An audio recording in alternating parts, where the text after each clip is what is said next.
Good morning.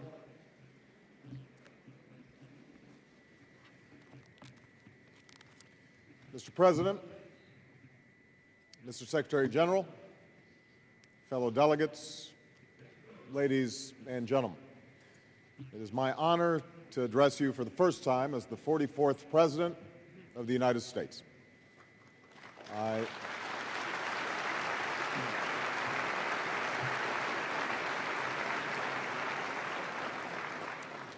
I come before you humbled by the responsibility that the American people have placed upon me, mindful of the enormous challenges of our moment in history, and determined to act boldly and collectively on behalf of justice and prosperity at home and abroad.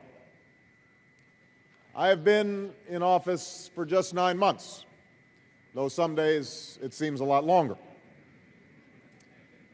I am well aware of the expectations that accompany my presidency around the world. And these expectations are not about me. Rather, they are rooted, I believe, in a discontent with the status quo that has allowed us to be increasingly defined by our differences and outpaced by our problems. But they are also rooted in hope. The hope that real change is possible, and the hope that America will be a leader in bringing about such change. I took office at a time when many around the world had come to view America with skepticism and distrust.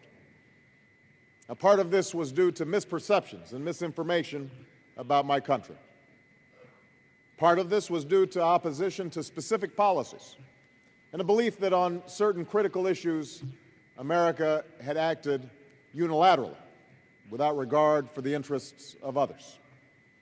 And this has fed an almost reflexive anti-Americanism, which too often has served as an excuse for collective inaction. Now, like all of you, my responsibility is to act in the interests of my nation and my people, and I will never apologize for defending those interests. But it is my deeply held belief that in the year 2009, more than at any point in human history, the interests of nations and peoples are shared. The religious convictions that we hold in our hearts can forge new bonds among people, or they can tear us apart. The technology we harness can light the path to peace or forever darken it. The energy we use can sustain our planet or destroy it. What happens to the hope of a single child anywhere can enrich our world or impoverish it. In this hall, we come from many places, but we share a common future. No longer do we have the luxury of indulging our differences to the exclusion of the work that we must do together. I have carried this message from London to Ankara, from Port of Spain to Moscow, from Accra to Cairo, and it is what I will speak about today. Because the time has come for the world to move in a new direction. We must embrace a new era of engagement based on mutual interest and mutual respect, and our work must begin now. We know the future will be forged by deeds and not simply words. Speeches alone will not solve our problems. It will take persistent action. So for those who question the character and cause of my nation, I ask you to look at the concrete actions we have taken in just 9 months. On my first day in office, I prohibited, without exception or equivocation, the use of torture by the United States of America.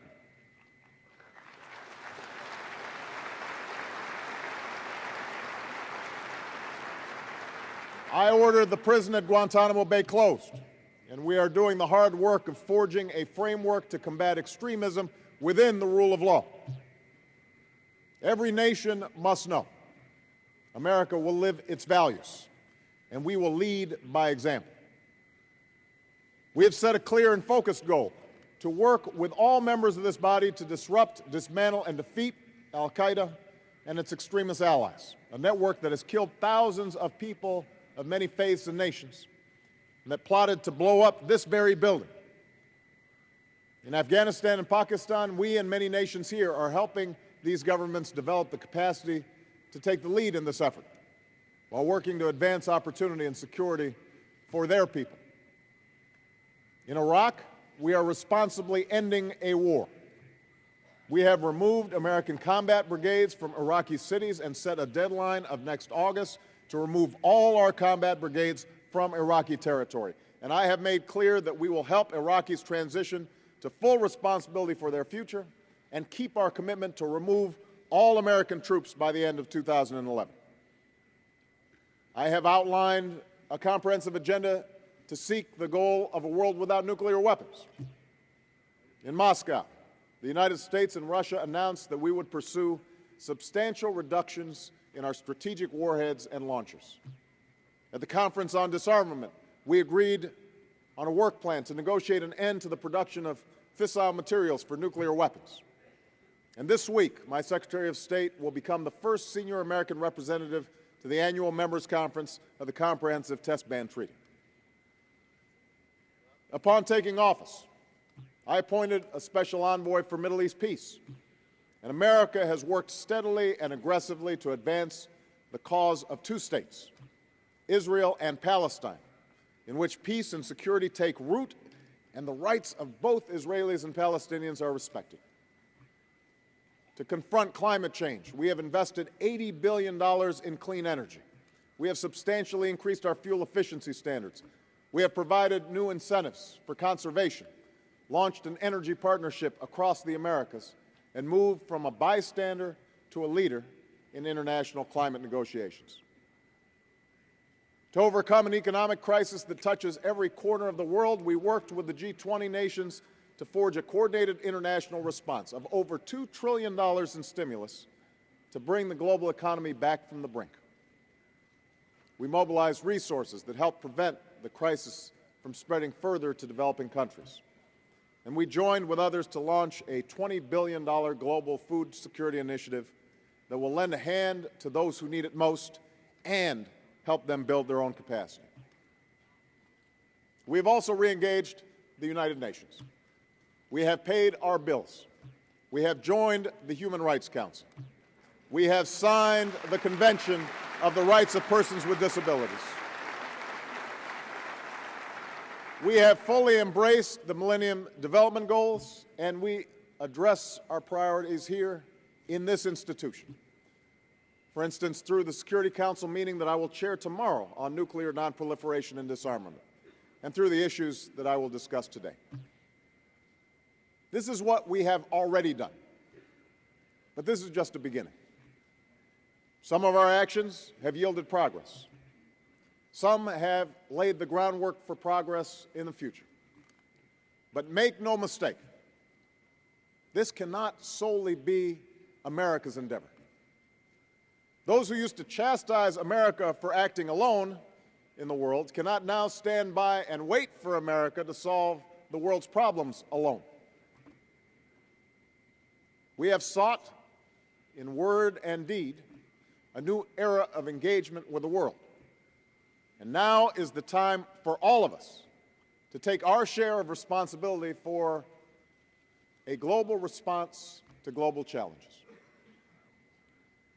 Now, if we are honest with ourselves, we need to admit that we are not living up to that responsibility. Consider the course that we're on if we fail to confront the status quo.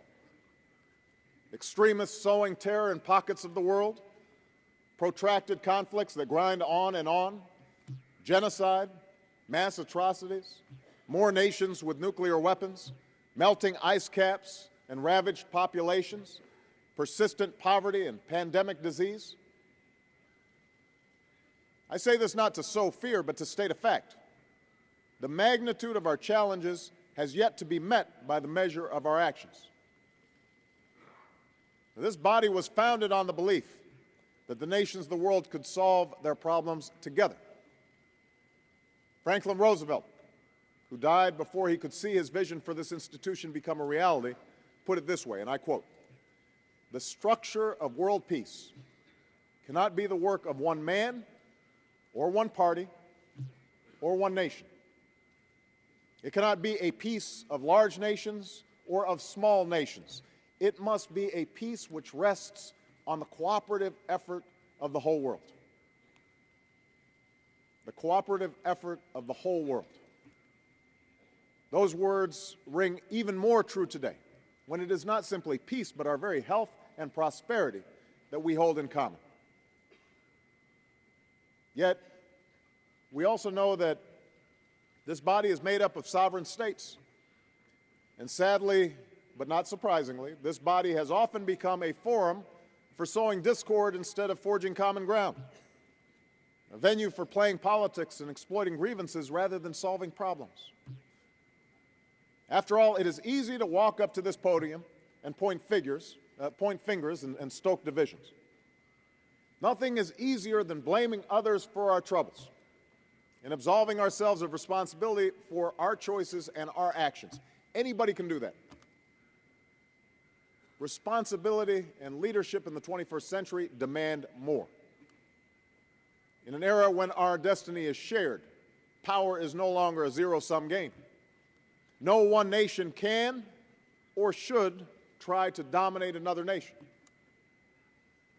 No world order that elevates one nation or group of people over another will succeed. No balance of power among nations will hold. The traditional divisions between nations of the South and the North make no sense in an interconnected world, nor do alignments of nations rooted in the cleavages of a long-gone Cold War. The time has come to realize that the old habits, the old arguments, are irrelevant to the challenges faced by our people. They lead nations to act in opposition to the very goals that they claim to pursue, and to vote, often in this body, against the interests of their own people. They build up walls between us and the future that our people seek. And the time has come for those walls to come down. Together, we must build new coalitions that bridge old divides. Coalitions of different faiths and creeds, of North and South, East, West, black, white, and brown. The choice is ours. We can be remembered as a generation that chose to drag the arguments of the 20th century into the 21st, that put off hard choices, refused to look ahead, failed to keep pace because we defined ourselves by what we were against instead of what we were for. Or we can be a generation that chooses to see the shoreline beyond the rough waters ahead, that comes together to serve the common interests of human beings, and finally gives meaning to the promise embedded in the name given to this institution, the United Nations. That is the future America wants. A future of peace and prosperity that we can only reach if we recognize that all nations have rights, but all nations have responsibilities as well. That is the bargain that makes this work. That must be the guiding principle of international cooperation. Today, let me put forward 4 pillars that I believe are fundamental to the future that we want for our children. Non-proliferation and disarmament, the promotion of peace and security, the preservation of our planet, and a global economy that advances opportunity for all people. First, we must stop the spread of nuclear weapons and seek the goal of a world without them. This institution was founded at the dawn of the atomic age, in part because man's capacity to kill had to be contained. For decades, we averted disaster, even under the shadow of a superpower standoff. But today, the threat of proliferation is growing in scope and complexity. If we fail to act, we will invite nuclear arms races in every region and the prospect of wars and acts of terror on a scale that we can hardly imagine. A fragile consensus stands in the way of this frightening outcome, and that is the basic bargain that shapes the Nuclear Non-Proliferation Treaty. It says that all nations have the right to peaceful nuclear energy, that nations with nuclear weapons have a responsibility to move toward disarmament, and those without them have the responsibility to forsake them. The next 12 months could be pivotal in determining whether this compact will be strengthened or will slowly dissolve. America intends to keep our end of the bargain. We will pursue a new agreement with Russia to substantially reduce our strategic warheads and launchers. We will move forward with ratification of the Test Ban Treaty and work with others to bring the treaty into force so that nuclear testing is permanently prohibited. We will complete a nuclear posture review that opens the door to deeper cuts and reduces the role of nuclear weapons. And we will call upon countries to begin negotiations in January on a treaty to end the production of fissile material for weapons. I will also host a summit next April that reaffirms each nation's responsibility to secure nuclear material on its territory and to help those who can't, because we must never allow a single nuclear device to fall into the hands of a violent extremist. And we will work to strengthen the institutions and initiatives that combat nuclear smuggling and theft. All of this must support efforts to strengthen the NPT. Those nations that refuse to live up to their obligations must face consequences. Let me be clear, this is not about singling out individual nations. It is about standing up for the rights of all nations that do live up to their responsibilities. Because a world in which IAEA inspections are avoided and the United Nations demands are ignored will leave all people less safe and all nations less secure. In their actions to date, the governments of North Korea and Iran threaten to take us down this dangerous slope. We respect their rights as members of the community of nations. I have said before, and I will repeat, I am committed to diplomacy that opens a path to greater prosperity and more secure peace for both nations if they live up to their obligations. But if the governments of Iran and North Korea choose to ignore international standards, if they put the pursuit of nuclear weapons ahead of regional stability and the security and opportunity of their own people, if they are oblivious to the dangers of escalating nuclear arms races in both East Asia and the Middle East, then they must be held accountable. The world must stand together to demonstrate that international law is not an empty promise and that treaties will be enforced. We must insist that the future does not belong to fear. Now that brings me to the second pillar for our future, the pursuit of peace.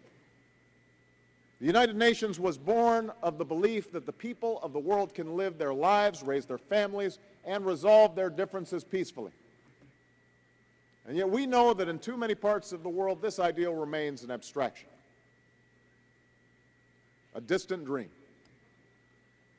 We can either accept that outcome as inevitable and tolerate constant and crippling conflict, or we can recognize that the yearning for peace is universal and reassert our resolve to end conflicts around the world. That effort must begin with an unshakable determination that the murder of innocent men, women, and children will never be tolerated. On this, no one can be there can be no dispute. The violent extremists who promote conflict by distorting faith have discredited and isolated themselves. They offer nothing but hatred and destruction. In confronting them, America will forge lasting partnerships to target terrorists, share intelligence, and coordinate law enforcement and protect our people. We will permit no safe haven for al-Qaeda to launch attacks from Afghanistan or any other nation. We will stand by our friends on the front lines, as we and many nations will do in pledging support for the Pakistani people tomorrow. And we will pursue positive engagement that builds bridges among faiths and new partnerships for opportunity. Our efforts to promote peace, however, cannot be limited to defeating violent extremists. For the most powerful weapon in our arsenal is the hope of human beings, the belief that the future belongs to those who would build and not destroy, the confidence that conflicts can end and a new day can begin. And that is why we will strengthen our support for effective peacekeeping, while energizing our efforts to prevent conflicts before they take hold. We will pursue a lasting peace in Sudan through support for the people of Darfur and the implementation of the comprehensive peace agreement so that we secure the peace that the Sudanese people deserve. And in countries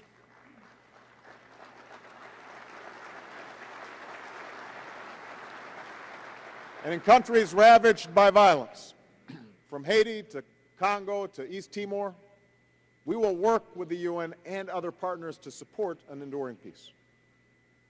I will also continue to seek a just and lasting peace between Israel, Palestine, and the Arab world.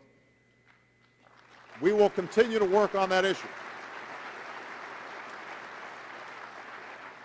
Yesterday, I had a constructive meeting with Prime Minister Netanyahu and President Abbas.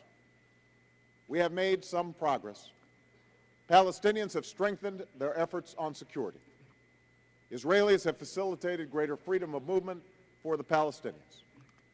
As a result of these efforts on both sides, the economy in the West Bank has begun to grow. But more progress is needed. We continue to call on Palestinians to end incitement against Israel. And we continue to emphasize that America does not accept the legitimacy of continued Israeli settlements. The time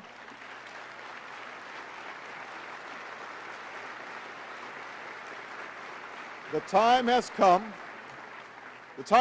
to relaunch negotiations without preconditions that address the permanent status issues: security for Israelis and Palestinians, borders, refugees, and Jerusalem.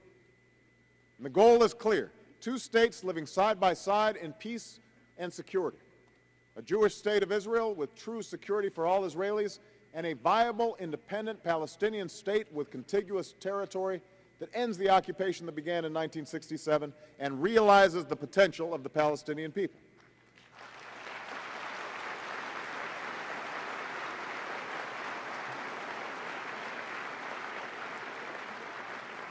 As we pursue this goal, we will also pursue peace between Israel and Lebanon, Israel and Syria, and a broader peace between Israel and its many neighbors. In pursuit of that goal, we will develop regional initiatives with multilateral participation alongside bilateral negotiations. Now, I am not naive. I know this will be difficult. But all of us, not just the Israelis and the Palestinians, but all of us, must decide whether we are serious about peace or whether we will only lend it lip service. To break the old patterns, to break the cycle of insecurity and despair, all of us must say publicly what we would acknowledge in private. The United States does Israel no favors when we fail to couple an unwavering commitment to its security with an insistence that Israel respect the legitimate claims and rights of the Palestinians. And nations within this body do the Palestinians no favors when they choose vitriolic attacks against Israel over constructive willingness to recognize Israel's legitimacy and its right to exist in peace and security.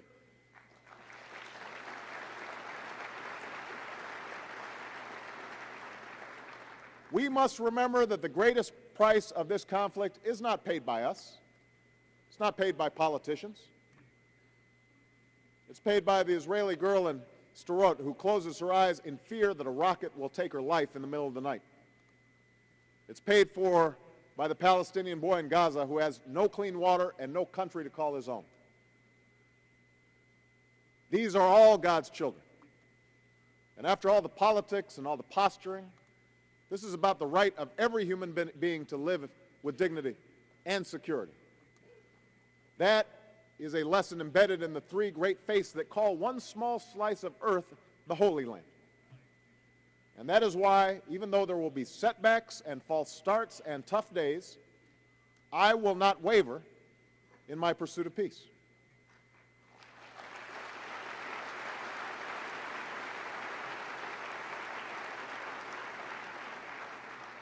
Third, we must recognize that in the 21st century there will be no peace unless we take responsibility for the preservation of our planet.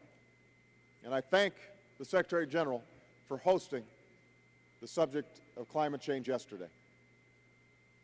The danger posed by climate change cannot be denied.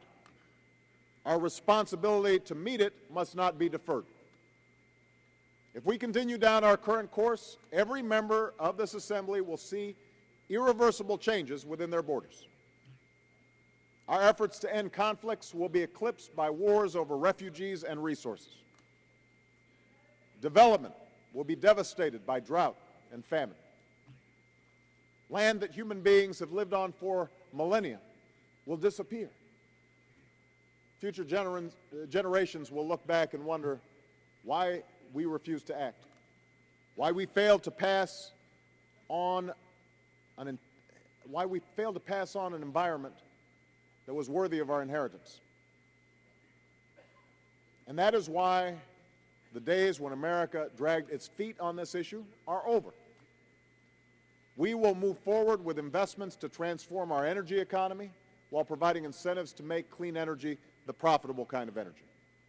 We will press ahead with deep cuts in emissions to reach the goals that we set for 2020 and eventually 2050. We will continue to promote renewable energy and efficiency and share new technologies with countries around the world. And we will seize every opportunity for progress to address this threat in a cooperative effort with the entire world. And those wealthy nations that did so much damage to the environment in the 20th century must accept our obligation to lead. But responsibility does not end there. While we must acknowledge the need for differentiated responses, any effort to curb carbon emissions must include the fast-growing carbon emitters who can do more to reduce their air pollution without inhibiting growth. And any effort that fails to help the poorest nations both adapt to the problems that climate change have already wrought and help them travel a path of clean development simply will not work. It's hard to change something as fundamental as how we use energy. I know that. It's even harder to do so in the midst of a global recession. Certainly it will be tempting to sit back and wait for others to move first. But we cannot make this journey unless we all move forward together. As we head into Copenhagen, let us resolve to focus on what each of us can do for the sake of our common future. And this leads me to the final pillar that must fortify our future: a global economy that advances opportunity for all people. The world is still recovering from the worst economic crisis since the Great Depression. In America, we see the engine of growth beginning to churn, and yet many still struggle to find a job or pay their bills. Across the globe, we find promising signs, but little certainty about what lies ahead. And far too many people, in far too many places, live through the daily crises that challenge our humanity: the despair of an empty stomach, the thirst brought on by dwindling water supplies, the injustice of a child dying from a treatable disease, or a mother losing her life as she gives birth.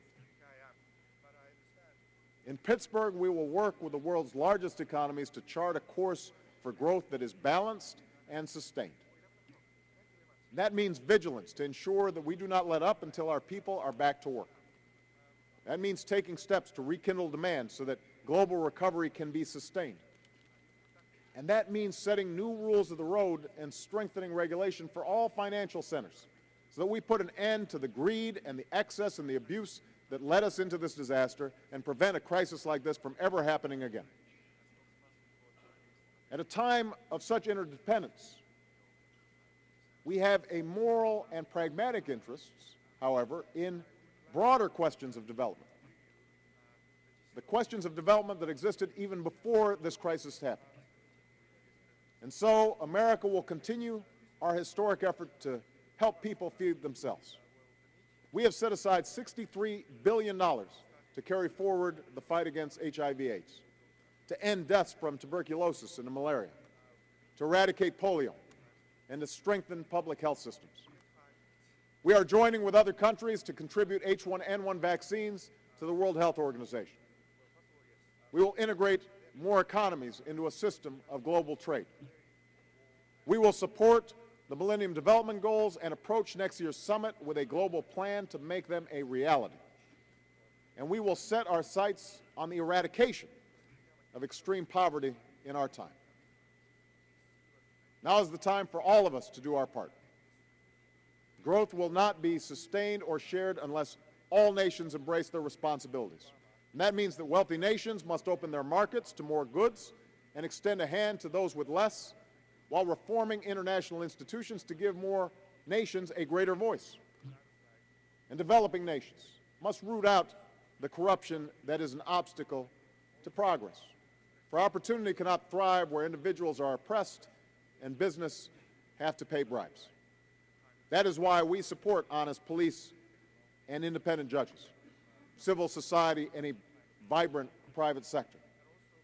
Our goal is simple: a global economy in which growth is sustained and opportunity is available to all. Now, the changes that I've spoken about today will not be easy to make. And they will not be realized simply by leaders like us coming together in forums like this, as useful as that may be. For as in any assembly of members, real change can only come through the people we represent. That is why we must do the hard work to lay the groundwork for progress in our own capitals. That's where we will build the consensus to end conflicts and to harness technology for peaceful purposes, to change the way we use energy and to promote growth that can be sustained and shared. I believe that the people of the world want this future for their children. And that is why we must champion those principles which ensure that governments reflect the will of the people. These principles cannot be afterthoughts. Democracy and human rights are essential to achieving each of the goals that I've discussed today. Because governments of the people and by the people are more likely to act in the broader interests of their own people rather than narrow interests of those in power. The test of our leadership will not be the degree to which we feed the fears and old hatreds of our people. True leadership will not be measured by the ability to muzzle dissent or to intimidate and harass political opponents at home. The people of the world want change. They will not long tolerate those who are on the wrong side of history. This Assembly's charter commits each of us, and I quote, to reaffirm faith in fundamental human rights, in the dignity and worth of the human person, in the equal rights of men and women. Among those rights is the freedom to speak your mind and worship as you please, the promise of equality of the races, and the opportunity for women and girls to pursue their own potential, the ability of citizens to have a say in how you are governed and to have confidence in the administration of justice. For just as no nation should be forced to accept the tyranny of another nation, no individual should be forced to accept the tyranny of their own people.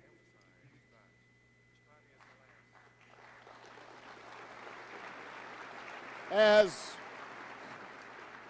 an African American, I will never forget that I would not be here today without the steady pursuit of a more perfect union in my country.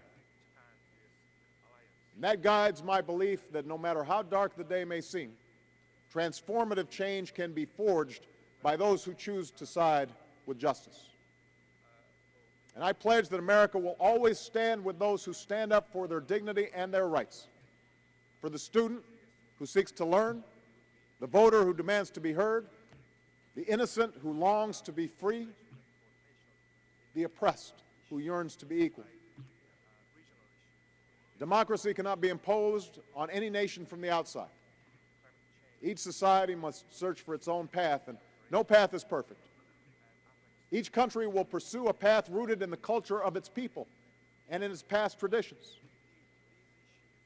And I admit that America has too often been selective in its promotion of democracy. But that does not weaken our commitment. It only reinforces it. There are basic principles that are universal. There are certain truths which are self-evident, and the United States of America will never waver in our efforts to stand up for the right of people everywhere to determine their own destiny.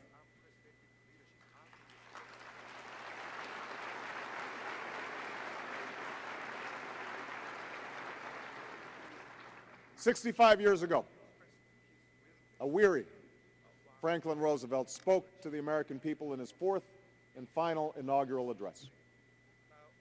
After years of war, he sought to sum up the lessons that could be drawn from the terrible suffering, the enormous sacrifice that had taken place.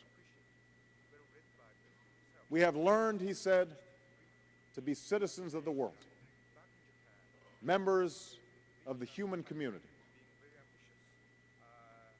The United Nations was built by men and women like Roosevelt from every corner of the world, from Africa and Asia, from Europe to the Americas. These architects of international cooperation had an idealism that was anything but naive. It was rooted in the hard-earned lessons of war,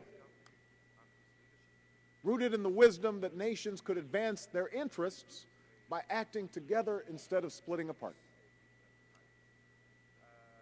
Now it falls to us, for this institution will be what we make of it. The United Nations does extraordinary good around the world, feeding the hungry, caring for the sick, mending places that have been broken. But it also struggles to enforce its will and to live up to the ideals of its founding. I believe that those imperfections are not a reason to walk away from this institution. They are a calling to redouble our efforts.